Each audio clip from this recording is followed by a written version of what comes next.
गए हैं अविनाश गोकलानी जी। अविनाश जी, बहुत स्वागत है शो में आपका। Good morning Alex ji, thank you for inviting. Good morning sir and thank you for coming. और बहुत सारे दर्शक भी जुड़ गए हैं और बहुत सारे दर्शकों का हाय हेलो गुड मॉर्निंग या सवाल भी आने लगे हैं। सवाल अभी लेंगे थोड़ी देर में। उससे पहले समझ लेते हैं बाजार की दशा और दिशा को। एक्सपर्ट्स हमारे साथ में हैं जो बेहतर तरीके से बता पाएंगे कि किस तरीके का बाजार दिख रहा है और यहाँ क्या करना है और क्या नहीं करना है।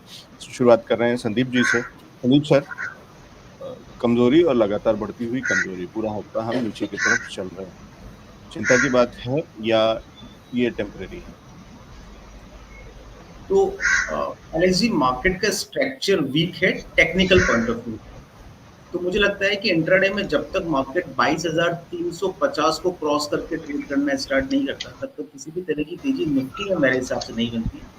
और अगर ऊपर जाता है तो भी मैक्सिमम 22,450 22,500 तक आता है, मैं फिर से थकावट महसूस होती है। तो मुझे लगता है कि 22,350 जब तक हम ब्रेक करके ट्रेड करना स्टार्ट नहीं करते तब तक मार्केट के अंदर वीकनेस कंटिन्यू रहेगी और शायद हम 22,200 आने वाले कुछ दिनों में ब्रेक करते हुए नजर आएंगे और हम शायद 21,800 की तरफ बढ़ता हुआ मार्केट को दिख रहा है। तो मैं मार्केट के स्ट्रक्चर को देखते हुए अभी मेरा थोड़ा सा कॉशियस स्टैंस है। मैं बहुत ज़्यादा तेजी के अंदर नहीं हूँ, ना स्टॉक्स के अंदर ना इंडेक्स के अंदर। मुझे लगता है कि बेस्ट ट्रेड होगा यहाँ पर पुट साइड में प्ले करना, चाहे वो स्टॉक्स हो या मोर पर्टिकुलरली इंडेक्स के ऑप्शन।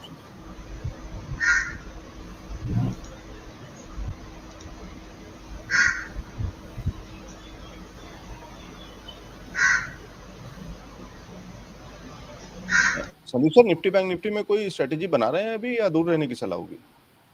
नहीं, सेल की स्ट्रेटेजी तो डेफिनेटली है। मुझे लगता है कि निफ्टी 22,350 जब तक क्रॉस नहीं करता तब तक हम पुट साइड में प्ले कर सकते हैं। मुझे लगता है शायद 22,100 22,000 के लक्ष्य में निफ्टी में आने वाले 1 या 2 दिन के अंदर आते हुए दिख सकते हैं। तो मैं यहाँ पे पुट साइड की तरफ ही निफ्टी को प्ले करने की कोशिश करूंगा। स्ट्रिक्ट स्टॉप लॉस होगा मेरा 22,350 का। मुझे लगता है 22,000 के टारगेट्स के लिए निफ्टी को प्ले किया जा सकता है। ठीक है, तो निफ्टी के अंदर में 22,000 तक के टारगेट्स के लिए ये स्ट्रेटेजी पुट की तरफ। बैंक निफ्टी में अभी कुछ सलाह? बैंक निफ्टी के अंदर भी जो क्रिटिकल नंबर है वो आता है 48,500। जब तक कि बैंक निफ्टी 48,500 को क्रॉस करके ट्रेड करना स्टार्ट नहीं करता है तब तक किसी भी तरह की तेजी मुझे बैंक निफ्टी में नजर नहीं आती। और शायद हम 48,000 जो आज की मॉर्निंग सेशन में ऑलरेडी आ चुका है 48,000 और उसके बाद में 47,700 तक के लेवल बैंक निफ्टी में हम देख सकते हैं। 47,700 मुझे लगता है कि ऐसा पॉइंट होगा जहां पर शायद बैंक निफ्टी पे थोड़ी सी तेजी बनती हुई वहां पे आपको नजर आए। तो 47,700 अगर आता है किसी भी नजरिए से तो 47,700 के आसपास आप कॉल ऑप्शन में बैठ सकते हैं। अभी बैंक निफ्टी के अंदर भी मेरा नेगेटिव व्यू ही है जब तक कि हम 48,500 को ट्रेड करना स्टार्ट नहीं करते। स्पेसिफिकली अगर देखा जाए निफ्टी बैंक निफ्टी दोनों के अंदर ही जो कॉल राइटिंग हुई है in terms of value, top 3 call and top 3 put के अंदर, तो रफली 250 करोड़ के आसपास की कल के डेटा के हिसाब से कॉल राइटिंग हुआ है। उसके अगेंस्ट में पुट राइटिंग बहुत ही माइन्यूट है। तो मुझे लगता है कि ऊपर अगर जाता है मार्केट डेफिनेटली वहां से गिरावट फेस करेगा और एक शार्प मूव अगर हमें किसी भी तरह से अपसाइड के ऊपर मिलता है, शायद निफ्टी 22,400 22,450 के आसपास पहुंचता है या बैंक निफ्टी 48,800 के आसपास पहुंचता है, वहां से एक शार्प कट मुझे लगता है दोनों इंडेक्सेस में आएगा।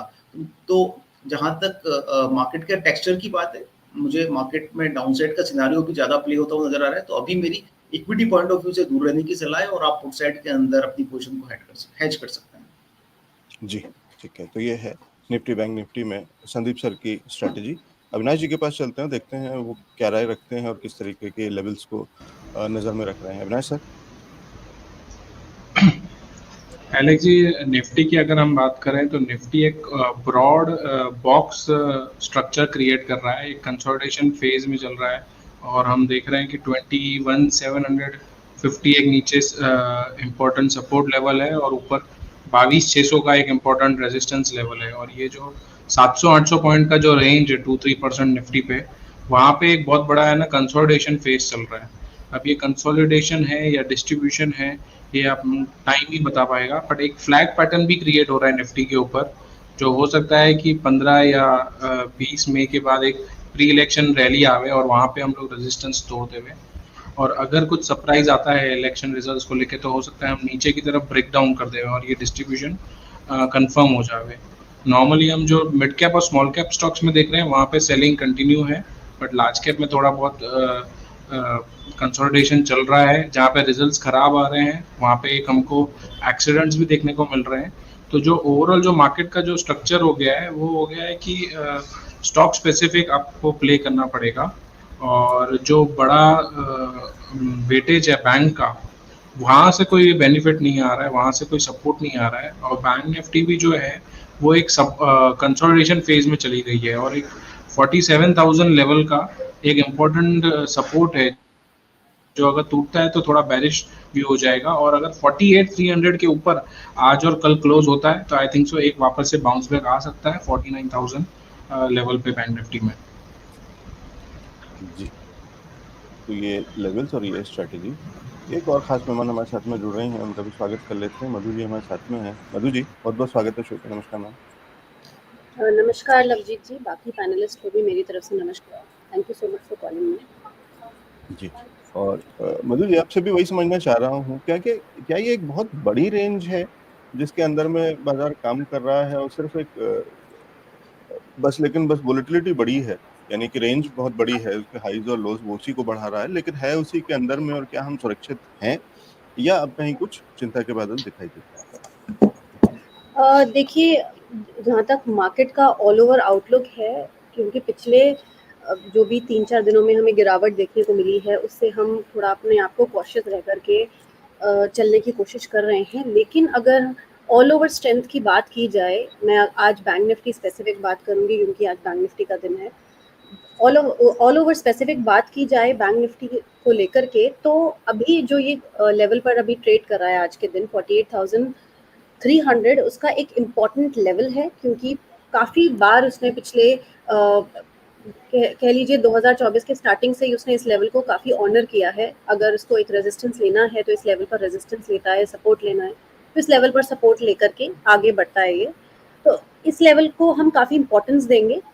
बट हैविंग सेड दैट, जो मार्केट में जो इस चीज़ की मोमेंटम है, बैंक निफ्टी की कहिए या आप banking sectors, banking stocks, private banking stocks की कहिए, नॉट पीएसयू बैंक्स, उनकी अगर हम स्ट्रेंथ देखें तो उनकी स्ट्रेंथ अभी भी मार्केट में उतनी ही बरकरार है, भले ही इसका जो प्राइस एक्शन है वो उसके बिल्कुल उलट कह रहा हो। ऑफ कोर्स प्राइस एक्शन के ही अकॉर्डिंग हमें काम करना है, उसी के अकॉर्डिंग हमें आगे बढ़ना है, लेकिन यहाँ पर मुझे एक कॉन्फ्लिक्टिंग व्यू जो है मार्केट में बनता हुआ दिख रहा है।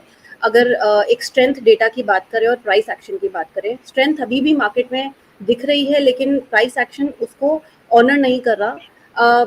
आज अगर निफ्टी की बात करें तो निफ्टी ने एक बढ़ावट के साथ दिन की शुरुआत की है। देखते हैं कितना आगे जाता है, क्योंकि लास्ट सेशन जब हमारा हुआ था उसमें भी मैंने आपको बताया था कि निफ्टी अगर गिरती है तो ये एक सपोर्ट लेगी, एक सपोर्ट जोन इसका 22,150 से लेकर के 22,200 तक का इसका एक सपोर्ट जोन है, और शायद वो आज उसी को टेस्ट कर रही है। बट ऑल ओवर मुझे ऐसा लगता है कि दोनों में ही इस टाइम पर आपको इंडेक्स स्पेसिफिक ना होकर के सेक्टर स्पेसिफिक, स्टॉक स्पेसिफिक ही रहना चाहिए, और उसी के बारे में आगे बात करते हैं कि किन किन स्टॉक्स या सेक्टर्स में आप अपना रुझान रख सकते हैं। जी, तो उसके बारे में बात करते हैं, किन सेक्टर्स में या किन स्टॉक्स में, और स्पेसिफिक स्ट्रेटजी इससे पहले भी मधु जी ने जो सुझाई थी उसमें बड़ा मुनाफा हुआ है, तो वो अपडेट भी अभी थोड़ी देर में लेंगे। मैं बात कर रहा हूँ ब्रिटानिया की, तो वो भी अभी लेते हैं थोड़ी देर में। अगले सेगमेंट में चल रहे हैं।